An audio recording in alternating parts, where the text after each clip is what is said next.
Hello guys, welcome हमारे YouTube channel as पाठशाला में। आज हम लोग यूपीएसआई के बहुत ही इंपॉर्टेंट टॉपिक के बारे में पढ़ेंगे। Important supreme court judgments. दोस्तों, 2021 के पेपर को अगर आपने एनालाइज किया होगा तो हर शिफ्ट में 2 से 3 क्वेश्चन इस टॉपिक से आते हैं। तो चलिए स्टार्ट करते हैं। सबसे पहला केस है Romesh Thapar versus state of Madras. इसमें इसका बैकग्राउंड जान लेते हैं। रोमेश थापर ने एक मैगजीन निकाली थी, क्रॉस रोड, जिसको मद्रास गवर्नमेंट ने बैन कर दिया। और रीज़न क्या दिया कि पब्लिक सेफ्टी के अगेंस्ट है ये। तो ये सुप्रीम कोर्ट गए, उन्होंने चैलेंज किया।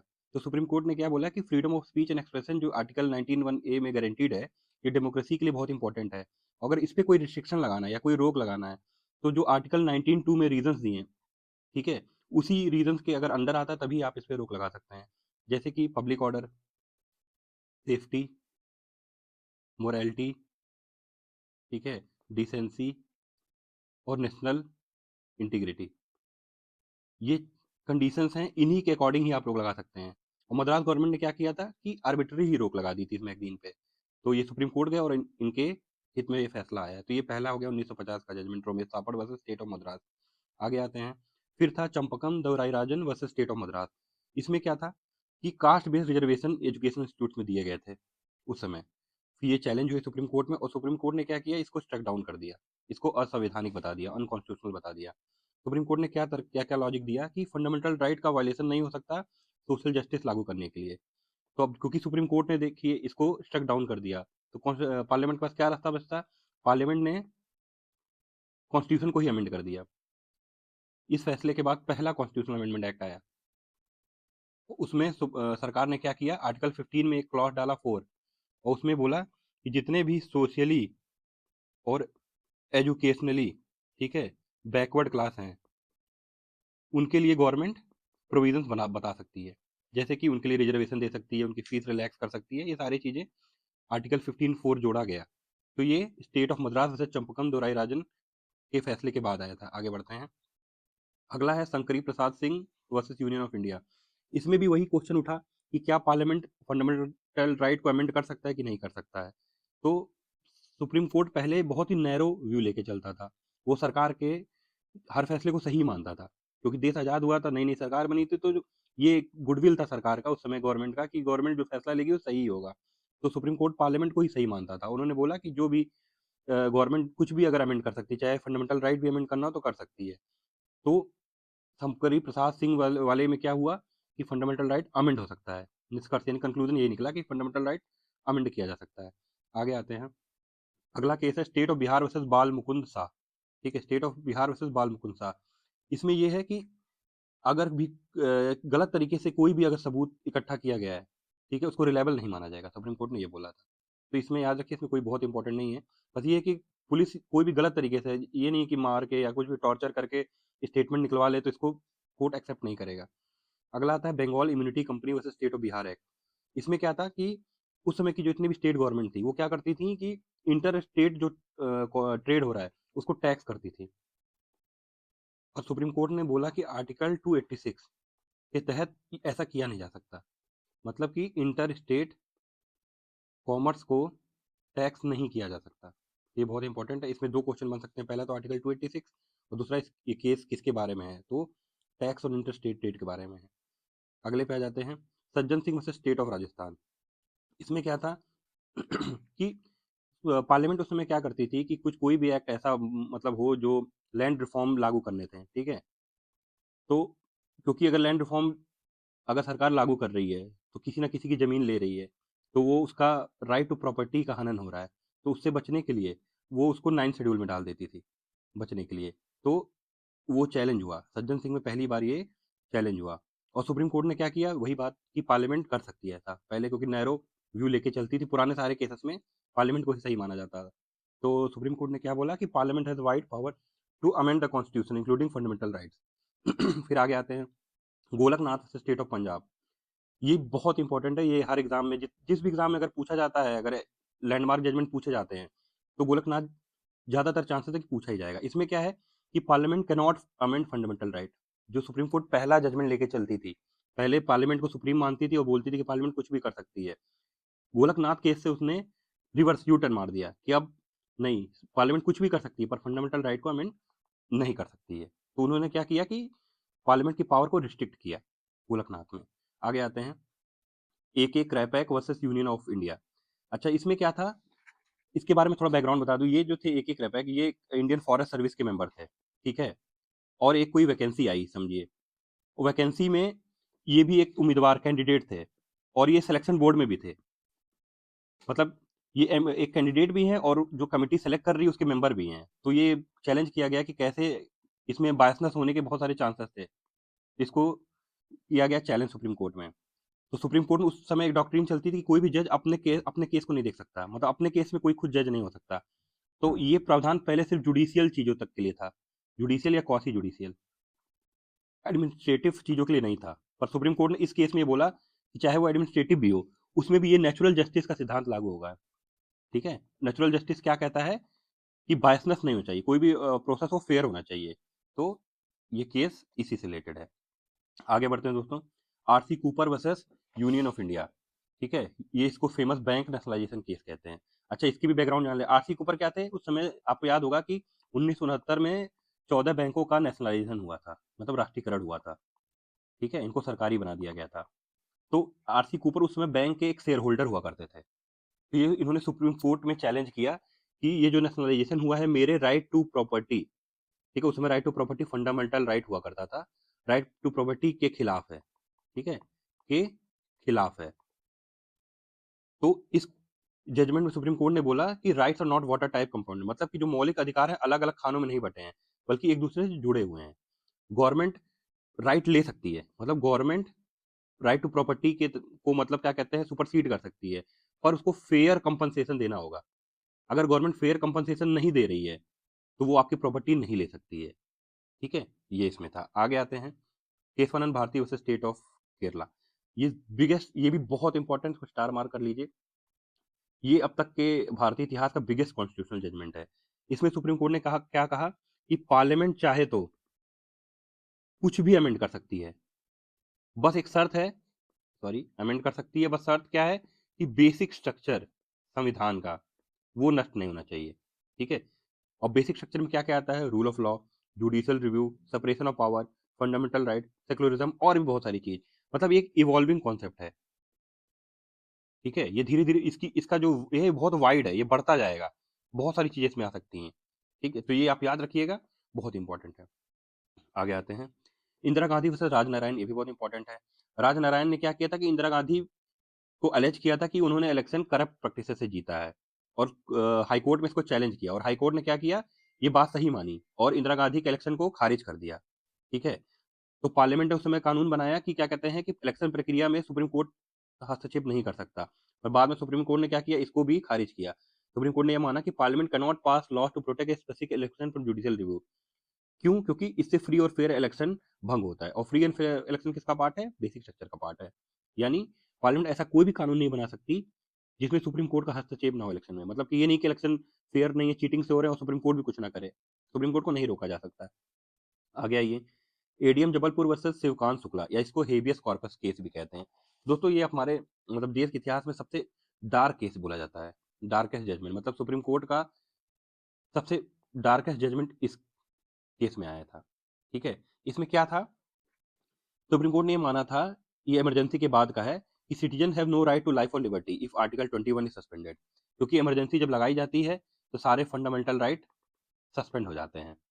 फंडामेंटल राइट सस्पेंड है तो यानी 21 भी सस्पेंड होगा, यानी आपकी लाइफ और लिबर्टी नहीं रहेगी। यानी सरकार मन चाहे ढंग से, यानी किसी भी आर्बिट्रेरी तरीके से आपको डिटेन यानी आपको जेल कर सकती है। और आप हेबियस कॉर्पस, यानी हेबियस कॉर्पस क्या होता है, अगर आप कोई इलीगल डिटेन हुआ है तो उसको छुड़ाने के लिए हेबियस कॉर्पस रिट दायर की जाती है। तो इसमें ये बोला गया कि अगर इमरजेंसी दायर है तो हेबियस कॉर्पस भी नहीं आदमी फाइल कर सकता है, इसीलिए इसको डार्केस्ट बोलते हैं। ये क्योंकि बाद में सुप्रीम कोर्ट ने इसको मेनका गांधी में और बाद में उपता स्वामी में, दोनों में इस फैसले को ओवरटर्न किया। आगे आते हैं, Olga Tellis versus Bombay municipal corporation. इसमें क्या है, right to livelihood part of right to life, मतलब राइट टू लाइवलीहुड को आर्टिकल 21 के दायरे में लाया गया। इसमें क्या था कि बहुत सारे जो स्लम डेवलपर, जो झुग्गी झोपड़ी में रहते हैं, उनको सरकार ने, बॉम्बे की म्युनिसिपल कॉर्पोरेशन ने उनकी झुग्गियां तोड़ दी, ऐसे ही उनको बाहर फेंक दिया। तो उनके बिहाफ पे ये जो थे, इन्होंने सुप्रीम कोर्ट में चैलेंज किया। उन्होंने बोला कि ये, क्योंकि अब झुग्गी झोपड़ी वाले जो कमाने के लिए मुंबई में रहते हैं, तो कमाएंगे तो कहीं ना कहीं तो रहेंगे, उनके पास घर तो है नहीं, तो ये उनका राइट है अगर इनको निकाल दिया जाएगा तो उनका राइट टू लाइवलीहुड छिनेगा। तो सुप्रीम कोर्ट ने इसमें क्या कि इस बात को एग्री किया कि right to livelihood is part of article 21, और एक कंडीशन दी कि आप स्लम डेवलपर्स को निकाल सकते हैं, पर उनको नोटिस दीजिए, हियरिंग हो और उनको रिहैब करिए। ये 3 कंडीशन जब सैटिस्फाई होगी तभी आप उनको एविक्ट कर सकते हैं। अगला केस है हुसैनारा खातून वर्सेस होम सेक्रेटरी। इसमें क्या था कि ये पाया गया कि बिहार में बहुत सारे ऐसे मतलब कैदी हैं जो जेल में पड़े हैं, पर उनका केस ट्रायल ही नहीं हुआ है अभी तक। मतलब हो सकता है मान लो किसी ने 100 रुपया चुराया और उसकी सजा ही 1 साल की हो, पर 5 साल से पड़ा है, उसके केस सुनी नहीं गई है। तब सुप्रीम कोर्ट ने बोला कि राइट टू स्पीडी ट्रायल भी 21 के अंदर आता है, मतलब right to life and liberty के अंदर आता है, और सबको अधिकार है कि उनका केस जल्दी से जल्दी सुना जाए। ये केस हो गया। अब आगे बढ़ते हैं, Maneka Gandhi versus union of India. अच्छा, मेनका गांधी के केस में क्या था, इनका पासपोर्ट बिना किसी रीजन दिए जब्त कर लिया गया था, और आर्टिकल 21 में इसमें पहली बार सुप्रीम कोर्ट ने एक ब्रॉड व्यू लिया लाइफ और लिबर्टी का।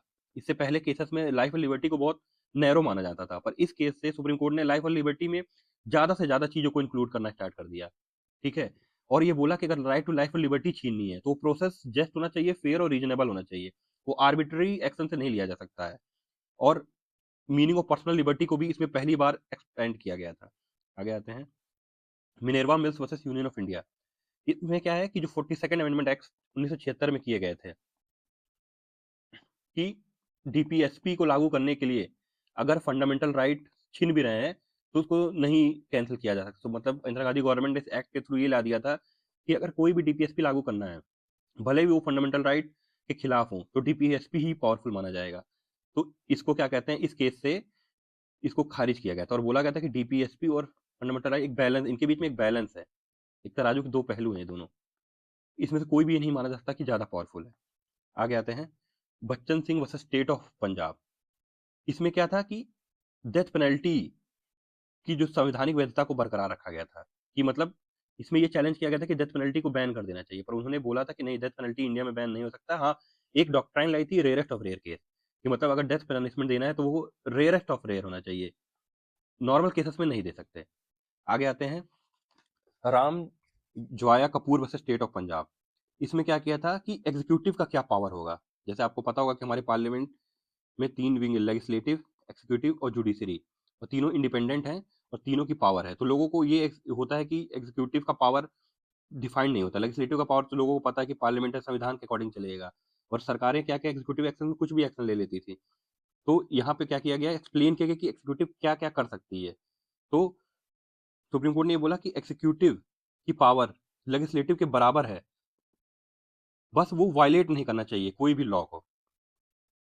मतलब ये जरूरी नहीं है कि मान लीजिए कोई भी एग्जीक्यूटिव एक्शन लेना है तो पहले लॉ बनाओ, वो एग्जीक्यूटिव ऑर्डर से भी काम किया जा सकता है, बस ये कि किसी लॉ को वायलेट ना करे।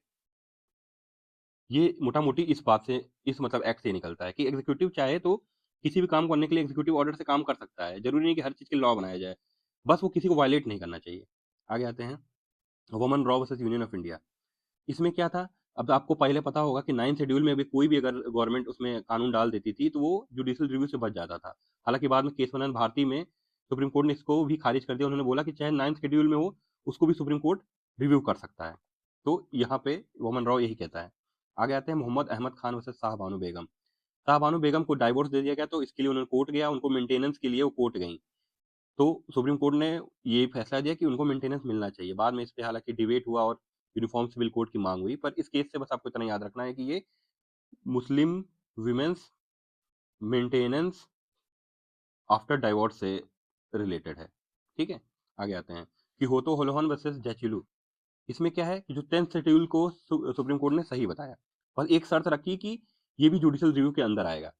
अब देखिए 10th शेड्यूल में क्या होता है, अगर कोई भी अपनी पार्टी छोड़ के दूसरी पार्टी ज्वाइन करता है, या जो व्हिप जारी होती है उसके खिलाफ फैसला देता है, या पार्टी के डायरेक्शन के अगेंस्ट वोट करता है, तो वो डिस्क्वालीफाई हो सकता है, और डिस्क्वालिफिकेशन का निर्णय सिर्फ स्पीकर लेता है। तो 10th शेड्यूल में क्या था कि जो स्पीकर डिसीजन लेगा उस पर जुडिशियल रिव्यू नहीं हो सकता, बना ये था, पर सुप्रीम कोर्ट ने इस प्रोविजन को खारिज कर दिया। सुप्रीम कोर्ट ने क्या बोला कि स्पीकर डिसीजन ले सकता है चाहे जो, पर वो जुडिशियल रिव्यू के अंदर आएगा। आगे आते हैं, एमसी मेहता। देखिए एमसी मेहता एक इन्वायरमेंट से रिलेटेड पर्सन थे, बहुत सारे उन्होंने पीआईएल दाखिल किए इन्वायरमेंट से रिलेटेड। तो सबसे फेमस है एब्सोल्यूट लाइबिलिटी। एक केस था ओलियम गैस केस, एक दिल्ली की फर्टिलाइजर कंपनी थी और वहां से एक ओलियम गैस रिलीज हुई। ठीक है, और फैक्ट्री के कुछ वर्कर्स मर गए इस हादसे में। तो पहली इन्होंने पीआईएल दाखिल किया और बोला कि जो कंपनी है उसी की रिस्पॉन्सिबिलिटी बनती है। तो इसमें सुप्रीम कोर्ट ने इनकी इसकी बात को समर्थन किया और एक डॉक्ट्रिन आया एब्सोल्यूट लायबिलिटी।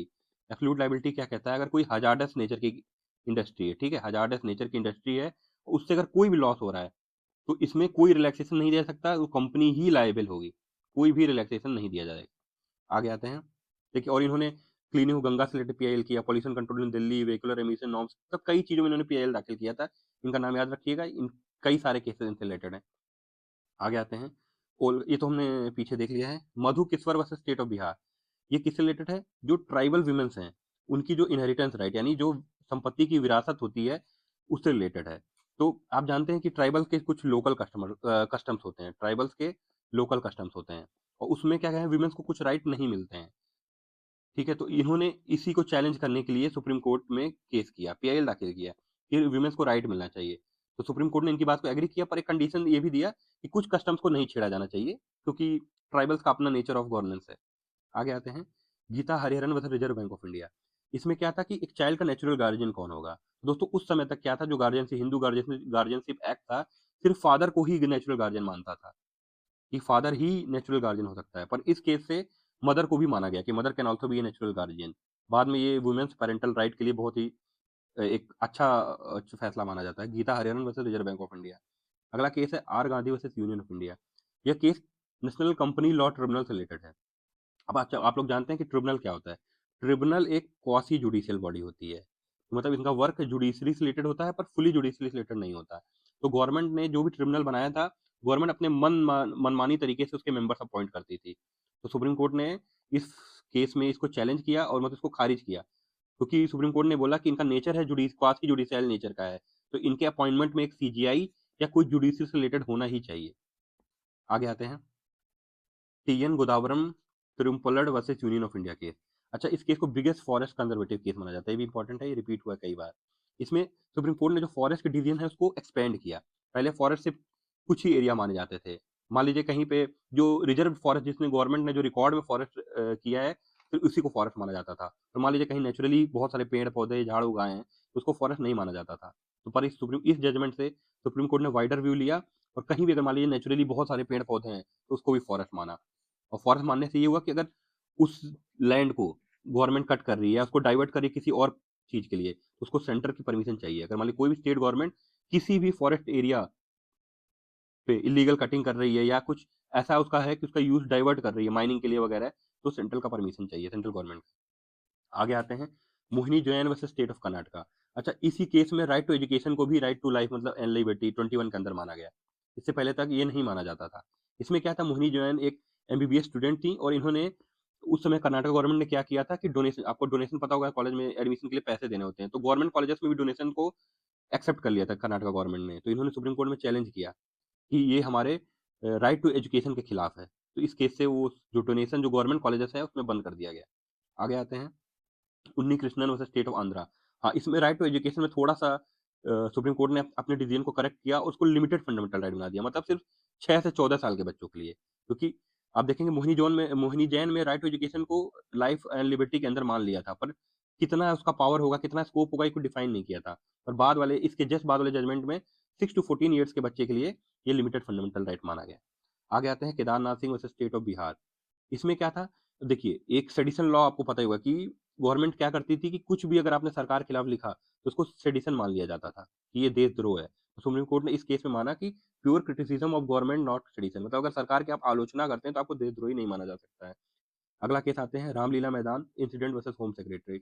अच्छा, 2012 में क्या हुआ था कि रामलीला में मैदान में पीसफुल प्रोटेस्ट चल रहा था, और पुलिस ने क्या किया, मतलब पुलिस ने आए और एक्सेसिव फोर्स यूज किया। तो सुप्रीम कोर्ट ने इस फैसले में उसको भी खारिज किया और बोला कि violation of freedom of assembly and excessive use of power, मतलब कि फ्रीडम, आर्टिकल 91 बी में हमको ये पावर दिया जाता है, ये फ्रीडम दिया जा सकता है कि हम लोग कहीं भी पीसफुली असेंबल हो सकते हैं। तो अगर गवर्नमेंट को इसे हटाना है, तो आपको पता है कि 19(2) में जो कंडीशन दी हैं, public order, decency, morality, national integrity, इन्हीं कंडीशंस पे ही ये हटाया जा सकता है। आर्बिट्री पावर नहीं यूज किया जा सकता है। आगे आते हैं, Triveniben versus state of Gujarat. इसमें क्या है, अगर मान लीजिए कोई कन्विक्ट है, ठीक है, और उसने मर्सी पिटीशन डाल रखी है, ठीक, और मर्सी पिटीशन पे कोई सुनवाई ही नहीं हो रही है, सालों साल लग जा रहे हैं, ठीक है, तो उसकी मृत्युदंड को, डेथ पेनल्टी को लाइफ इम्प्रिजनमेंट में बदला जा सकता है, सुप्रीम कोर्ट ने ये बोला। सीधा-सीधा ये मतलब है कि अगर मान लीजिए किसी को फांसी है और उसने मर्सी पिटीशन डाला है, तो उसको तुरंत सुनवाई करनी है। उसको ये नहीं कि सालों-साल लटकाना है, या तो उसको एक्सेप्ट करिए तो रिजेक्ट करिए। अगर आपको सालों-साल लटकाए रखते हैं, तो वो उसकी डिग्निटी के खिलाफ है और उसकी मृत्युदंड को उम्र कैद में बदला जा सकता है। आगे आते हैं, अजय हसिया वर्सेस खालिद मुजीब। इसमें क्या है कि स्टेट की डेफिनिशन हुई है कि हमारे संविधान में आर्टिकल 12 स्टेट की डेफिनेशन देता है। तो स्टेट में क्या-क्या आएगा, ये सुप्रीम कोर्ट ने इस मतलब क्या कहते हैं लैंडमार्क केस में इसको डिफाइन किया था। अच्छा, सो स्टेट कौन-कौन से होगा? पहला, जो स्टेट से फंडेड हो। सुप्रीम कोर्ट ने गाइडलाइन दी कि जो स्टेट से पैसा पाता है, वो। दूसरा, जिसमें मान लीजिए स्टेट से पैसा नहीं पाता पर स्टेट द्वारा मैनेज है। मैनेजमेंट मान लीजिए सारे मेंबर सरकार ही कर रही है। तीसरा, हो सकता है मैनेजमेंट भी सरकार का ना हो, फंडिंग भी सरकार का ना हो, पर उनका nature of work public interest से रिलेटेड हो, तो भी वो स्टेट को माना जा सकता है। आगे आइए, शीला बरसे वर्सेस सेक्रेटरी। इसमें क्या है कि अगर जो बच्चे जैसे मान लीजिए कोई क्राइम करते हैं तो पुलिस कस्टडी में रहते हैं, तो उनके लिए ये पीआईएल दाखिल शीला बारसे ने किया था कि बच्चों को प्रोटेक्टिव होम में रखना है, पुलिस लॉकअप में नहीं रखना है। ठीक है? आगे आते हैं, Babita Punia versus secretary defence. इसमें क्या होता कि आपको पता होगा कि आर्मी में वुमेन ऑफिसर्स को शॉर्ट सर्विस कमीशन की नौकरी दी जाती है। मतलब उनको परमानेंट कमीशन नहीं मिलता था। वो उस 12 से 14 साल ही काम करती थी, फिर उनको रिटायर कर दिया जाता है। तो इस लैंडमार्क में सुप्रीम कोर्ट ने बोला कि आर्टिकल 14 यानी राइट टू इक्वालिटी के खिलाफ है और वुमेन्स को भी परमानेंट कमीशन दिया जाना चाहिए। आगे आते हैं, Bengaluru water supply versus A Rajappa. इसमें क्या था?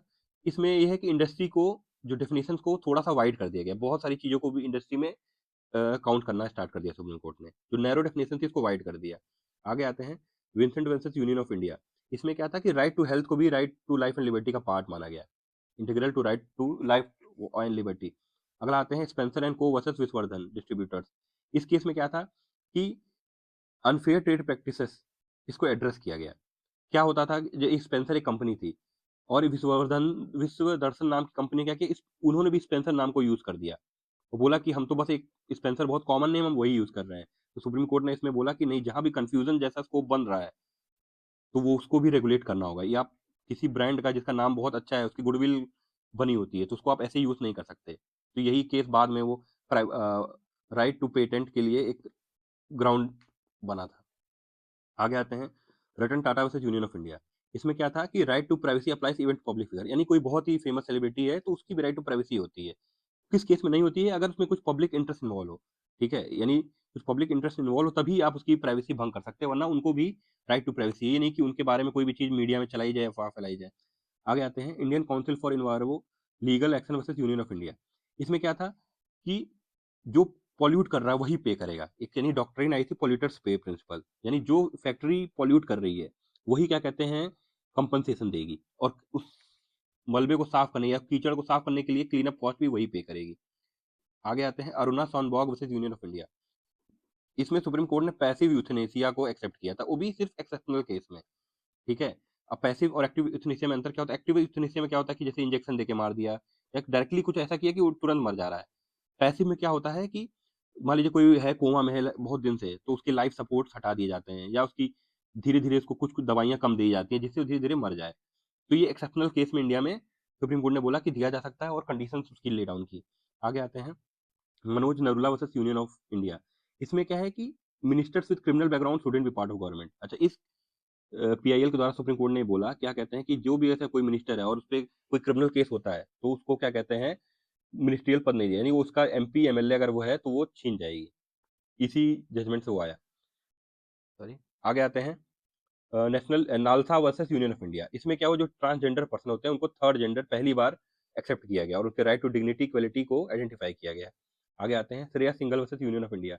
इसमें जो section 66 A of IT act है, जो हमारा आईटी एक्ट 2000 में आया था, उसका सेक्शन 66 ए क्या कहता था कि कुछ भी आप जैसे ऑनलाइन ट्वीट कर रहे हैं, फेसबुक पोस्ट डाल रहे हैं और वो ऑफेंसिव है सरकार की नज़र में या अनोइंग है, इरिटेटिंग है, ऐसे वेग वर्ड यूज किए गए थे जिसका कोई जुडिशियल डेफिनेशन नहीं है। इसके आधार पे उसको आपको गिरफ्तार किया जा सकता था। तो सुप्रीम कोर्ट ने इसको पूरा ही शट डाउन कर दिया। ठीक है? और हमारे फ्री स्पीच को प्रोटेक्ट किया।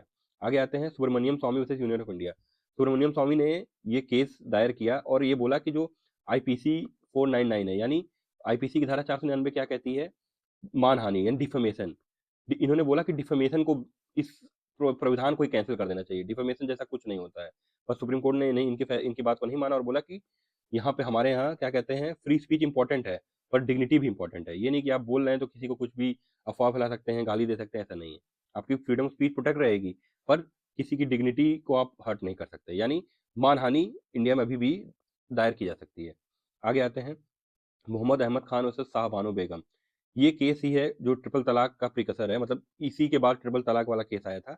इसमें क्या था कि जो मुस्लिम की महिलाएं होती हैं, मुस्लिम महिलाएं होती हैं, उनके मेंटेनेंस राइट को और मजबूत किया गया था मोहम्मद अहमद खान वर्सेस शाहबानो बेगम में। अगला आते हैं Saira Bano versus union of India, जिसको फेमस ट्रिपल तलाक केस कहते हैं। इसमें जो तलाक बिदत यानी जो तलाक तलाक तलाक बोलते हैं और तलाक हो जाता है, उसको अनकॉन्स्टिट्यूशनल घोषित किया गया 3-2 मेजोरिटी से। ये याद रखिएगा, इसमें दोनों इंपॉर्टेंट है। आगे आते हैं जस्टिस के S Puttaswamy versus union of India, यानी इसको राइट टू प्राइवेसी केस भी कहते हैं। इसमें 9 जज की बेंच बैठी थी, उन्होंने बोला कि राइट टू प्राइवेसी भी फंडामेंटल राइट है, वो भी अंडर आर्टिकल 21। ठीक है, और यही बाद में आधार जजमेंट आया था, उसके लिए एक बेसिस बना। आगे आते हैं नवतेज सिंह जोहर वर्सेस यूनियन ऑफ इंडिया। इसमें क्या हुआ, जो सेक्शन 377 है आईपीसी का, ठीक है, उसको स्ट्रक डाउन कर दिया गया। मतलब अगर दो कंसेंटिंग सेम सेक्स रिलेशनशिप वाले लोग हैं, तो जो उनका पहले जो रिलेशन था उसको क्रिमिनलाइज किया गया था, उसको डीक्रिमिनलाइज कर दिया गया। ठीक है, तो एलजीबीटीक्यू राइट्स के लिए ये बहुत हिस्टोरिक बूस्ट मिला। आगे आते हैं Joseph Shine versus union of India, यानी इसको एडल्ट्री केस कहते हैं। इसमें जो आईपीसी की धारा 497 थी, जो एडल्ट्री को क्रिमिनलाइज की थी, इसको भी अनकॉन्स्टिट्यूशनल कर दिया गया। ठीक है, मतलब इसमें सुप्रीम कोर्ट ने बोला कि कोई भी हस्बैंड अपनी वाइफ को ओन नहीं करता है, यानी इक्वलिटी वहां भी प्रिवेल होनी चाहिए, और इसको अनकॉन्स्टिट्यूशनल बोल के इसको हुई पूरा ही आईपीसी 497 स्टक डाउन कर दिया, एडल्ट्री केस। आगे आते हैं इंदौर डेवलपमेंट अथॉरिटी से मनोहर लाल। इसमें क्या किया था कि देखिए, हाँ इसमें इंपॉर्टेंट है कि एक एक्ट था लैंड एक्विजिशन एक्ट 2013। इसका सेक्शन 24 क्या कहता है कि अगर 5 साल बीत गए, ठीक है, और सरकार ने जिसका लैंड लिया है उसको पैसे भी नहीं दिए, ठीक है, और जमीन भी एक्वायर नहीं की है, तो ये एक्विजिशन लैप्स हो जाएगा। ये इस एक्ट का सेक्शन 24 कहता है। तो जिसको सुप्रीम कोर्ट ने बोला कि नहीं, ये गलत है। अगर सरकार आपको क्या कहते हैं, भले पैसा नहीं दे रही है, ट्रेजरी में जमा कर दे रही है, तो भी उसको लैप्स नहीं माना जाएगा। ठीक है, तो ये वाला याद रखिएगा। आगे आते हैं Arnab Goswami versus state of Maharashtra. इसमें सुप्रीम कोर्ट ने बेल दिया और एक रीजनिंग दी कि personal liberty can not be casualty of state excess, मतलब कि किसी की भी पर्सनल लिबर्टी स्टेट ऐसे आर्बिट्री नहीं छीन सकती है। ठीक है, और कोई भी power, police must not misuse power, कि मतलब पावर का दुरुपयोग नहीं होना चाहिए। आगे आते हैं Chabrolu Leela Prasad versus state of Andhra Pradesh sorry. इसमें क्या था कि एसटी स्टूडेंट्स को 100% रिजर्वेशन दी गई थी टीचिंग पोस्ट में, जिसको भी अनकॉन्स्टिट्यूशनल बोल दिया गया। क्योंकि आपको पता ही है कि इंदिरा साहनी जजमेंट में सुप्रीम कोर्ट ने बोला था कि मैक्सिमम 50% रिजर्वेशन मतलब हो सकता है। बाद में ईडब्ल्यूएस का 10% जोड़ देगा, यानी 60%, इससे ऊपर नहीं जा सकता है। आगे आते हैं Deepak Kansal versus union of India. इसमें क्या हुआ कि देखिए, बहुत सारे लोग पीआईएल दाखिल करके हीरो बनते हैं, तो पीआईएल जो पब्लिसिटी वगैरह के लिए की जाती है, उस पर सुप्रीम कोर्ट ने काफी क्रिटिसाइज किया कि पीआईएल फ्रिवलेस मैटर्स के लिए या छोटे मोटे बातों के लिए नहीं होना चाहिए। आगे आते हैं संपूर्ण बहरुआ वर्सेस यूनियन ऑफ इंडिया। इसमें जुनाइल जस्टिस एक्ट को और स्ट्रिक्ट बनाया गया और चाइल्ड प्रोटेक्शन पे ज्यादा ध्यान दिया गया। इसके बाद ये तो चलिए हो गया था। हाँ, Faheema Shirin versus state of Kerala. इसमें राइट टू इंटरनेट एक्सेस को भी राइट टू एजुकेशन और राइट टू प्राइवेसी के अंदर माना गया। मतलब कि किसी भी स्कूल कॉलेज में या कहीं भी आर्बिट्री, ठीक है, आप इंटरनेट शट डाउन नहीं कर सकते। आपको एक लॉ के थ्रू ही इसको रोका जा सकता है। आगे आते हैं D K Basu versus state of west Bengal. ये 1997 का है, हालांकि 2020 में भी इसको रीअफर्म किया गया। इसमें क्या था, कस्टोडियल टॉर्चर से रिलेटेड चीजें ना हो, इसके लिए सुप्रीम कोर्ट ने काफी गाइडलाइन दी कि अरेस्ट मेमो होना चाहिए, जिसको अरेस्ट किया उसकी फैमिली को इन्फॉर्म करो, उसका मेडिकल चेकअप होना चाहिए, और कोई भी सीक्रेट कस्टडी नहीं होनी चाहिए। आगे आते हैं के Ramakrishnan versus state of Kerala, यानी टोबैको केस इसको बोलते हैं। इसमें क्या हुआ था, केरला गवर्नमेंट ने पब्लिक स्मोकिंग को बैन कर दिया था। बाद में इस पे चैलेंज हुआ और सुप्रीम कोर्ट ने केरला गवर्नमेंट की डिसीजन को अपहेल्ड किया कि right to clean air is a part of article 21। ठीक है, ये भी याद रखिएगा कि राइट टू क्लीन एयर किस में आता है। आगे आते हैं people's union for democratic right versus union of India.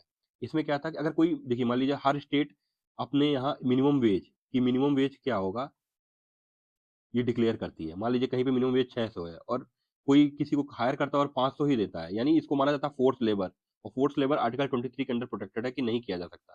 ये एक केस उससे रिलेटेड है। आगे आते हैं MC Mehta versus state of Tamil Nadu. मैंने बोला था एमसी मेहता, याद रखिएगा, ये काफी सोशल जस्टिस वाले मैटर उठाते हैं। तो ये तमिलनाडु में कि चाइल्ड लेबर जो हजारस इंडस्ट्री में होते थे, उनको रोकने के लिए था कि आप बच्चों को हजारस इंडस्ट्रीज में नहीं कर सकते, उनको रिहैब किया जाए। आगे आते हैं Indira Sahni versus union of India, भी बहुत इंपॉर्टेंट है। इसमें जो 27% ओबीसी रिजर्वेशन मिलता है उसको अपहेल्ड कर दिया गया कि सही है, बस ये बात बोली गई कि टोटल रिजर्वेशन 50 से नहीं आना चाहिए, और ओबीसी में भी क्रीमी लेयर का सिद्धांत आया था कि एक इनकम क्राइटेरिया रहेगा, उससे ऊपर अगर कोई है तो उनको ओबीसी आरक्षण नहीं मिलेगा। आगे आते हैं के एस पुत्तस्वामी, फिर वही आधार, फेमस आधार जजमेंट। कि आधार पहले गवर्नमेंट ने मैंडेटरी कर दिया था, इस जजमेंट से सुप्रीम कोर्ट ने बोला कि मैंडेटरी नहीं है। हाँ, वेलफेयर स्कीम वगैरह में आप सरकार इसको मांग सकती है, पर मैंडेटरी नहीं है।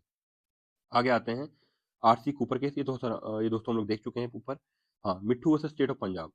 इसमें क्या था कि जो सेक्शन 303 आईपीसी की, इसमें क्या है कि अगर मान लीजिए कोई लाइफ इम्प्रिजमेंट पे है, ठीक, और वो कोई मर्डर कर देता है मान लीजिए, तो उसमें ये प्रोविजन था कि अब तो उसको मैंडेटरी डेथ ही देना है। मतलब जज के पास कोई ऑप्शन ही नहीं है, उसको मैंडेटरी डेथ ही देना है। तो इसको सुप्रीम कोर्ट ने स्टेक डाउन कर दिया था कि मैंडेटरी कुछ नहीं हो सकता, जज के पास चॉइस होना चाहिए। वो हर केस को उस मेरिट पे, ग्रेविटी ऑफ द ऑफेंस को देख के ही फैसला दे। ठीक है, तो ये फैसले को उन्होंने क्या किया था, स्टेक डाउन कर दिया था, आईपीसी सेक्शन 303 को। आगे आते हैं Kedarnath Singh versus state of Bihar. ये वही सेडिशन वाला केस हम लोग ऊपर देखे थे, तो बस सरकार का बस विरोध ही करना ही देशद्रोही नहीं कहलाता है। रामलीला मैदान में हम देख चुके हैं। तमीम आरा वर्सेस शाहिद खान। इसमें भी वही ट्रिपल तलाक, जो अभी केस आया था तलाक बिद्दत, उससे पहले का है ये, 2002 में आया था। आगे आते हैं Islamic academy of education versus state of Karnataka. इसमें क्या था कि जो भी एजुकेशनल शैक्षिक संस्थान है, वो फीस तय कर सकते हैं, मतलब रेगुलेट कर सकते हैं फीस, पर प्रॉफिटरिंग नहीं कर सकते। ठीक है, वो कमिटी बैठा के एडमिशन फीस वगैरह से रिलेटेड डिसीजन ले सकते हैं, पर प्रॉफिटरिंग नहीं कर सकते। आगे आइए Selvi versus state of Karnataka. इसमें क्या था कि जैसे आपको पता होगा, नार्को एनालिसिस या पॉलीग्राफ या ब्रेन मैपिंग वगैरह होते हैं, इसको फोर्स नहीं कर सकते, मतलब किसी भी विक्टिम पे या एक्यूज पे आप फोर्स नहीं कर सकते, क्योंकि हमारे संविधान आर्टिकल 23 क्या कहता है कि सेल्फ इंक्रिमिनेशन नहीं करा सकता, मतलब अपने केस में जबरदस्ती किसी से बयान नहीं दिलाया जा सकता। तो इसके अगेंस्ट है, इसीलिए ये फैसला आया था। आगे आते हैं ज्ञान Kaur versus state of Punjab. इसमें जो आर्टिकल 309 यानी 309 आईपीसी है, क्या कहता है कि अगर कोई सुसाइड करता है, ठीक है, उसको क्राइम माना जाता है, तो इसको चैलेंज किया गया है। तो सुप्रीम कोर्ट ने इसको, इसके इस एक्ट की वैलिडिटी को अपहेल्ड किया कि attempt to suicide is a criminal offence. ठीक है, मतलब राइट टू लाइफ में राइट टू डाई नहीं आता। इस ये बहुत इंपॉर्टेंट है। आगे आते हैं एमसी मेहता वर्सेस कमलनाथ। वही है, इसमें भी पब्लिक ट्रस्ट का एक डॉक्ट्राइन आया था कि अगर कहीं पे मान लीजिए नेचुरल रिसोर्स है, ठीक है, कोयला है या कुछ भी इस टाइप से, गोल्ड है या नेचुरल रिसोर्स है, तो प्राइवेट पार्टीज को गवर्नमेंट आर्बिट्री ऐसे नहीं दे सकती कि उसको डैमेज करे। गवर्नमेंट का फर्ज बनता है कि अगर कोई प्राइवेट पार्टी इसको डैमेज कर रही है, पब्लिक रिसोर्स को, नेचुरल रिसोर्स को, तो वहां पे सरकार इसको रोके। आगे आता है, ये तो हम लोग देख चुके थे। हाँ, ये भी देख चुके थे, Bengal immunity case. Vishakha versus state of Rajasthan, ये भी बहुत इंपॉर्टेंट है।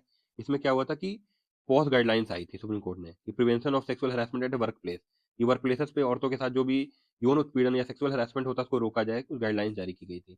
आगे आते हैं rural litigation of state of UP. ये मतलब इंडिया का पहला इन्वायरमेंटल पीआईएल है। उस समय यूपी हुआ करता था, अब तो देहरादून है। उस समय उत्तराखंड भी यूपी का पार्ट था, तो देहरादून वैली में जो माइनिंग को रोकने के लिए ये पीआईएल दाखिल हुई थी। आगे आते हैं म्युनिसिपल काउंसिल रतलाम वर्सेस वर्दीचन। इसमें क्या था कि जो म्युनिसिपल कॉर्पोरेशन है, लोकल बॉडीज होती हैं, उनको साफ सफाई रखना उनका कर्तव्य माना जाएगा। वो ये नहीं बोल सकती कि उनका फंड नहीं है, ये बहाना नहीं दे सकती। आगे आए, ये तो हो चुका है इलेक्ट्रल बॉन्ड केस, ये भी रिसेंट है, ये देखिए, ये अभी 2024 का है। इसको बोला जाता है Vishal Tiwari versus union of India. इसमें इलेक्ट्रल बॉन्ड को अनकॉन्स्टिट्यूशनल घोषित किया गया है। अगला आते हैं सेम सेक्स मैरिज केस 2023, ये सुप्रियो चक्रवर्ती वर्सेस अभय दंग है। कि सेम सेक्स मैरिज को लीगलाइज नहीं किया गया, ये बहुत ध्यान देने की बात है कि सुप्रीम कोर्ट ने इसको लीगलाइज नहीं किया। मांग बहुत चल रही थी, पर नहीं लीगलाइज किया है। अगला है कर्नाटका हिजाब बैन केस। यहाँ पे ऐसा सिफा नाम की लड़की ने कर्नाटका गवर्नमेंट के खिलाफ केस किया, चैलेंज किया, उसके हिजाब को बैन किया गया था। तो ये भी लार्जर बेंच को रिफर है, अभी इस पे फैसला नहीं है। आगे आते हैं पेगासस स्पाईवेयर। ये मनोहर लाल शर्मा ने चैलेंज किया यूनियन ऑफ इंडिया को। इसमें भी सुप्रीम कोर्ट ने एक टेक्निकल कमेटी बैठाई है, उसके फैसला भी आना बाकी है। आगे आते हैं कोविड-19 माइग्रेंट वर्कर केस। इसमें अलख आलोक श्रीवास्तव ने union government of India challenge किया, और ये सुप्रीम कोर्ट ने डायरेक्ट किया सरकार को कि जो भी माइग्रेंट वर्कर हैं उनके फूड, शेल्टर, ट्रांसपोर्ट की देख-रेख आप लोग करेंगे। इंटरनेट शटडाउन केस, ये क्या किसने चैलेंज किया? Foundation for media professional versus UT of JK.